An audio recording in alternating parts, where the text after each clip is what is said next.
আজকে শেখ হাসিনার মামলায় ৪৮তম সাক্ষী আলী হাসান জুনায়েদ সাক্ষ্য প্রদান শুরু করেছেন। এর আগে ৪৭তম সাক্ষী জনাব নাহিদ ইসলাম তার সাক্ষ্য প্রদান এবং জেরা সমাপ্ত হয়েছে। অন্যদিকে ট্রাইব্যুনাল ২-এ রংপুরের শহীদ আবু সাঈদের হত্যাকাণ্ড সংক্রান্ত যে মামলা, সেখানেও সাক্ষ্য গ্রহণ চলছে। সেখানে আয়ান নামে যে ছেলেটি আবু সাঈদকে গুলিবিদ্ধ হওয়ার পরে তাৎক্ষণিকভাবে রেস্কিউ করতে গিয়েছিল, নিজেও গুলিবিদ্ধ হয়েছিল, সে সাক্ষী দিয়েছে এবং সেই সময়ের ঘটনার পূর্বাপর বর্ণনা তিনি দিয়েছেন।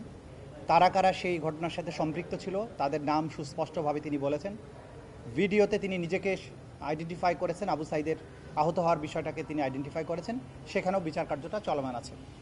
আজকে এখানে নাহিদ ইসলাম সাহেব সাক্ষী দিয়েছেন এবং তিনি যেটা বলেছেন যে দল হিসেবে আওয়ামী লীগের অপরাধের সম্পৃক্ততার প্রমাণ পাওয়া যাচ্ছে, তারও বিচার হতে পারে।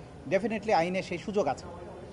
এখন ট্রাইব্যুনাল এবং তদন্ত সংস্থা এখানে যদি আমাদের কাছে সরাসরি কেউ অভিযোগ করে তাহলে সুবিধা হয় সেটার তদন্ত করার জন্য।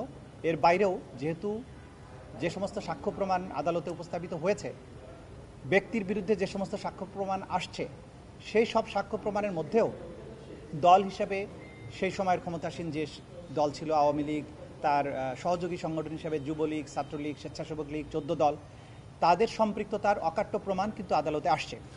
সুতরাং এই সিদ্ধান্ত নেবার সুযোগ আছে।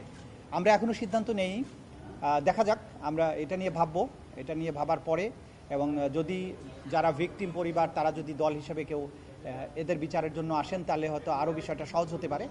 কিন্তু এই ব্যাপারে আমরা এখনও চিন্তাভাবনা করিনি। চিন্তাভাবনা করার পরে এই ব্যাপারে যথাসময়ে যথা সিদ্ধান্ত গ্রহণ করা হবে।